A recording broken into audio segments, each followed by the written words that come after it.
Go, baby. It's your birthday. It's your birthday. Go, baby. That way. Happy birthday, baby.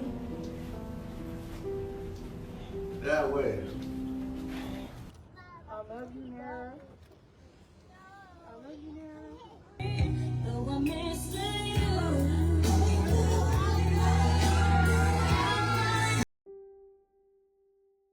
She was a proud mother of 3, known for her smile, her style, and how deeply she loved her family.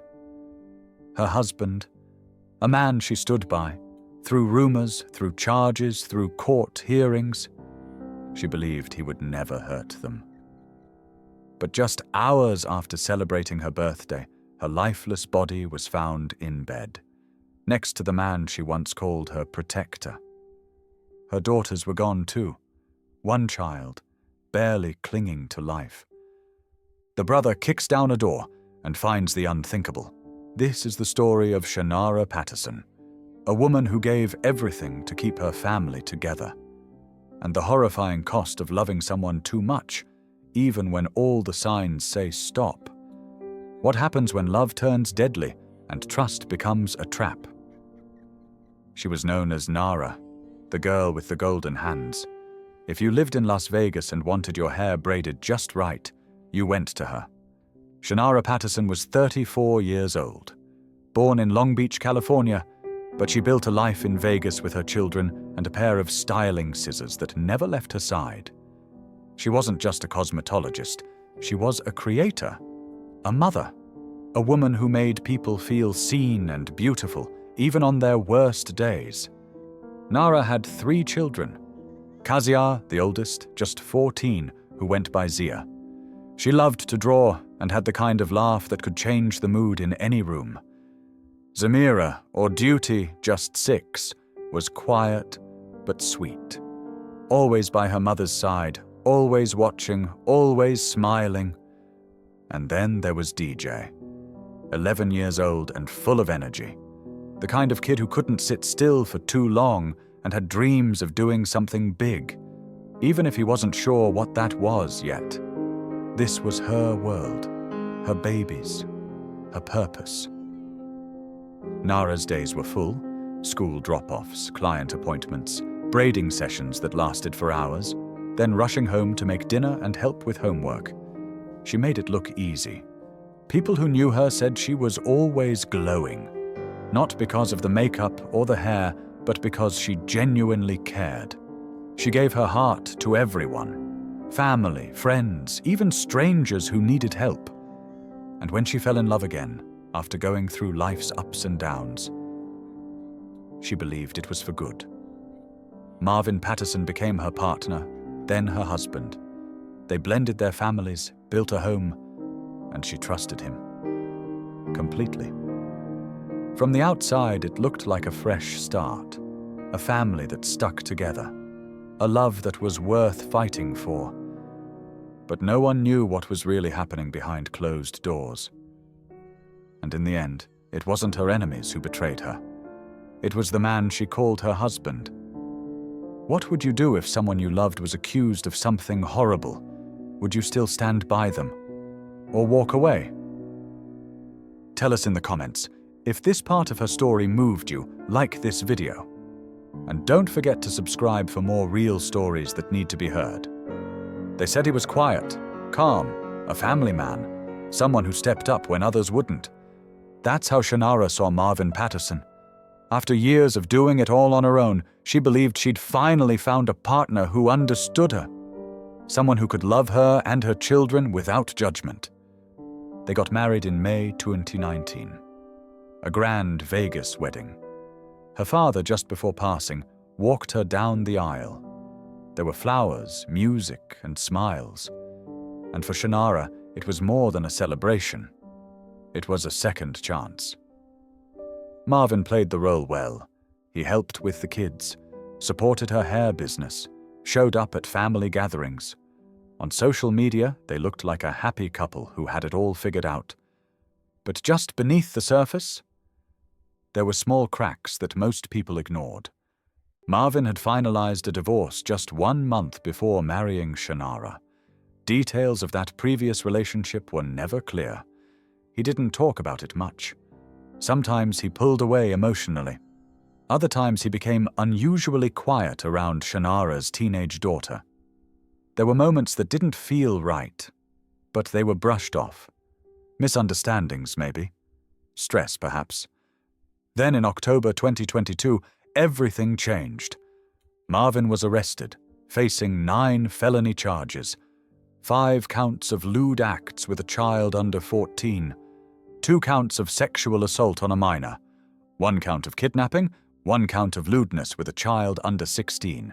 According to court records, the incidents took place over a span of nearly a decade, between 2013 and 2022.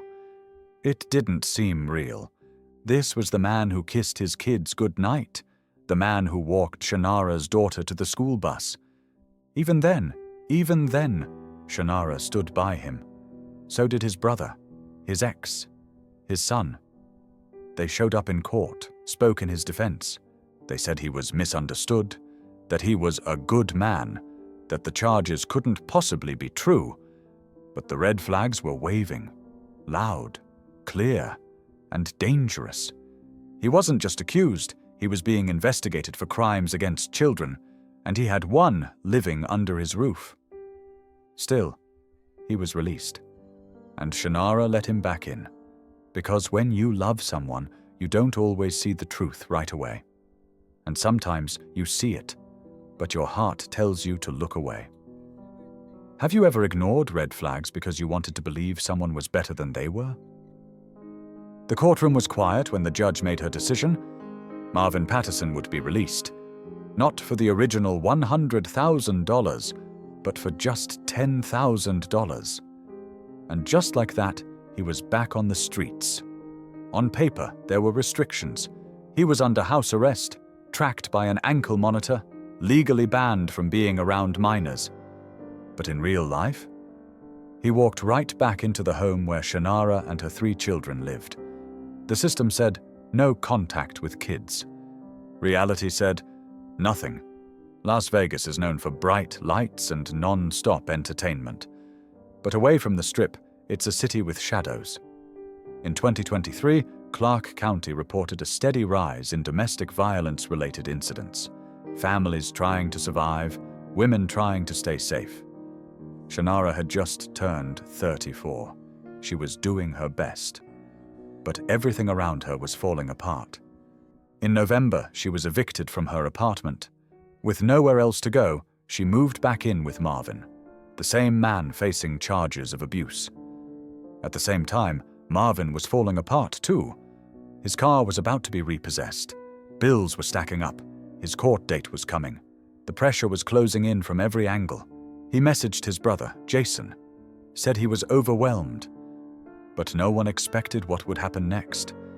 There were no 911 calls before that night, no public arguments, no last-minute warnings, just silence, and then gunshots inside their home on Oso Blanca Road, just outside the busy heart of Las Vegas.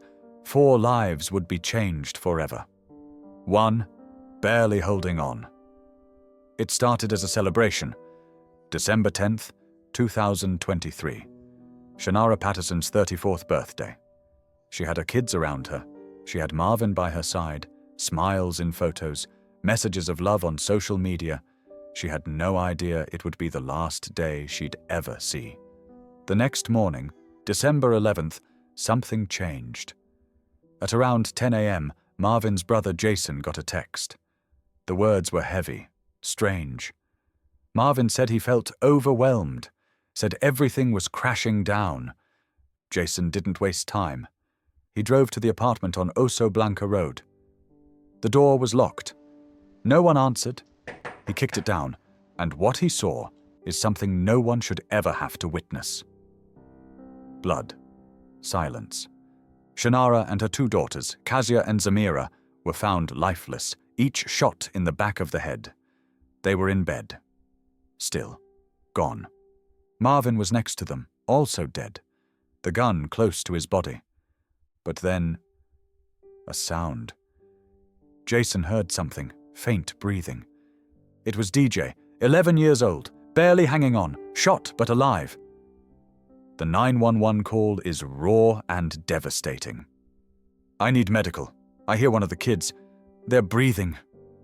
Paramedics arrived fast.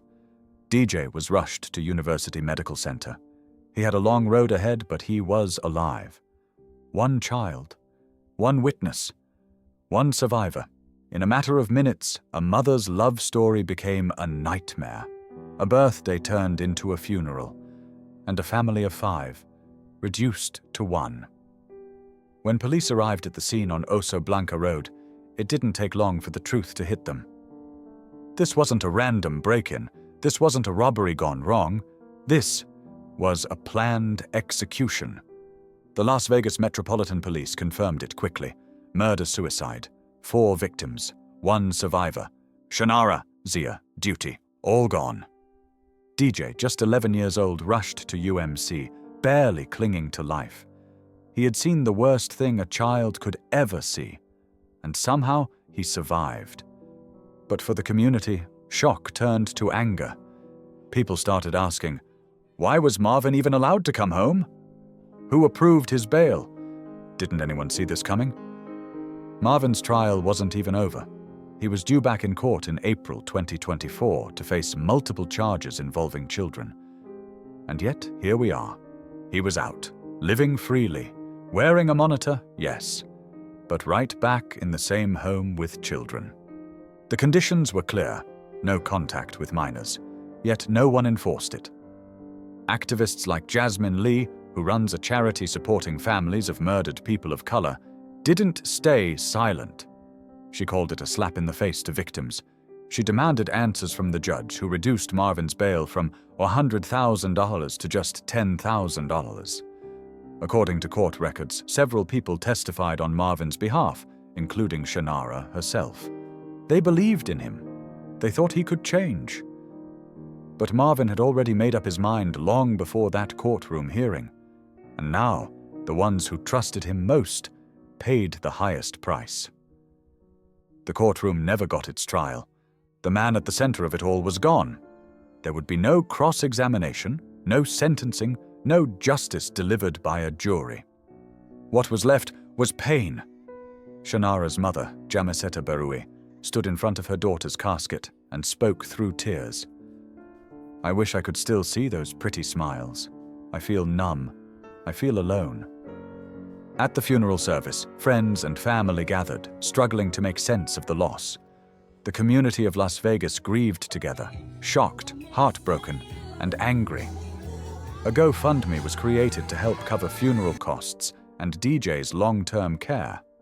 The goal was $100,000.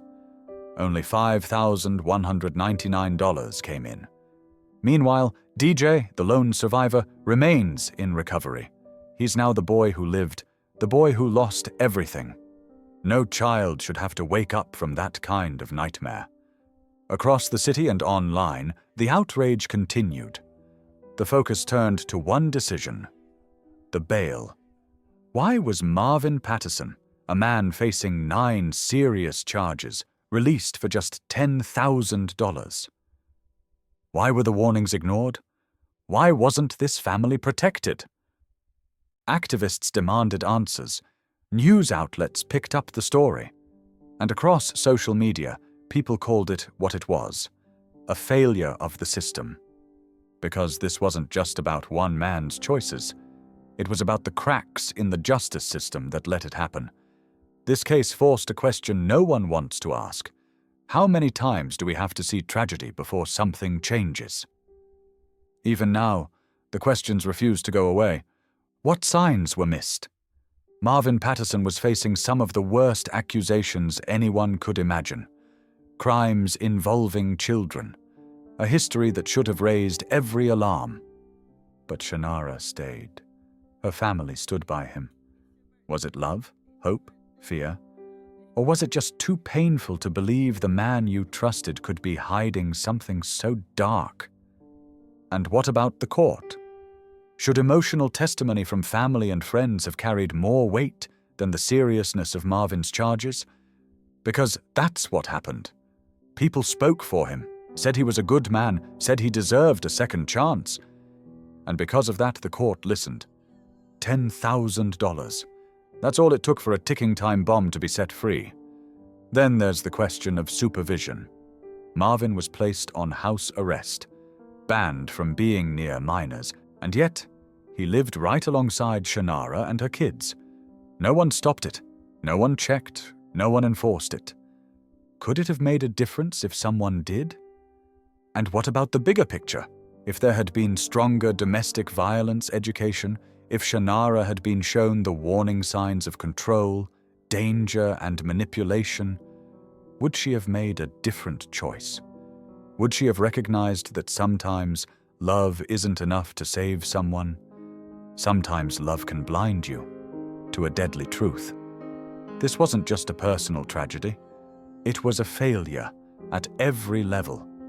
And it leaves all of us asking, how many more families have to be shattered before we finally change the way we listen, act, and protect? After everything you've heard, do you think justice was truly served in this case? Or was it another example of a system that moved too slow and left a family to pay the price? Have you ever ignored red flags in someone close to you because you wanted to believe they were better than the truth? And most importantly, how can we better protect families from predators hiding inside their own homes? What needs to change, starting today? We want to hear your voice. Drop your thoughts in the comments. Let's talk about it. Like this video if this case shocked you and made you think twice about trust. Subscribe for more real-life crime stories that need to be heard and remembered.